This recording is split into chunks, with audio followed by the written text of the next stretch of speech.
അന്ന് state police ചീഫായിരുന്ന ഒരു brief പീരീഡിൽ 2 മാസം ഉണ്ടായിരുന്നു അദ്ദേഹം, TP സെൻകുമാർ. അദ്ദേഹം ഇന്നലെ ഫേസ്ബുക്ക് പോസ്റ്റ് ഇട്ടു, ദിലീപിനെ പിടിച്ചു കഴിഞ്ഞിട്ടാണ് ഇവർ തെളിവ് അന്വേഷിക്കുന്നത്.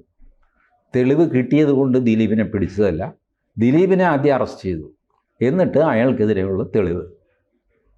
അപ്പോൾ അങ്ങനെ കിട്ടിയില്ലെങ്കിൽ ഉണ്ടാക്കിയെടുക്കും, കാരണം അറസ്റ്റ് ചെയ്ത് പോയില്ലേ, അറസ്റ്റ് ജസ്റ്റിഫൈ ചെയ്യണ്ടേ.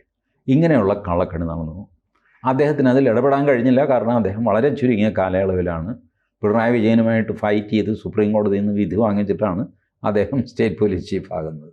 അദ്ദേഹത്തിനൊന്നും ചെയ്യാൻ പറ്റില്ല. ഇത് അദ്ദേഹം തുറന്നു എഴുതിയിട്ടുണ്ട്. ഇത്രയൊക്കെ ആയിട്ടും സകല ആൾക്കാരും കണ്ടവരും വഴിയെ പോകുന്നവരുമൊക്കെ അവൾക്കൊപ്പം എന്ന് പറഞ്ഞ് ക്യാമ്പയിൻ ചെയ്യുന്നു. ഇതെന്തൊരു പരിപാടി!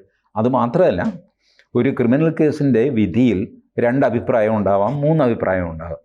പക്ഷേ ഈ അഭിപ്രായം പറയുന്നവരെയൊക്കെ മുദ്ര കുത്തുക എന്ന് പറയുന്നത് ഇവിടുത്തെ ഏർപ്പാടാണ്.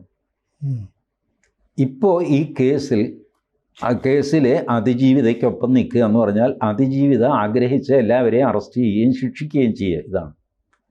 അതല്ല നീതി എന്നാരെങ്കിലും വാദിച്ചു കഴിഞ്ഞാൽ അയാൾ സ്ത്രീവിരുദ്ധനാകുന്നത് എങ്ങനെയാണ്? ഇവർ കുറച്ച് പേർക്ക് അട്ടിപ്പേറ് കിട്ടിയിട്ടുണ്ട്. അവർക്ക് സ്ത്രീകളുടെ മുഴുവൻ സംരക്ഷണം ഞങ്ങൾ ഏറ്റെടുത്തു, ഞങ്ങൾക്കെതിരെ ആര് സംസാരിക്കുന്നു അവനൊക്കെ സ്ത്രീവിരുദ്ധനാണ്.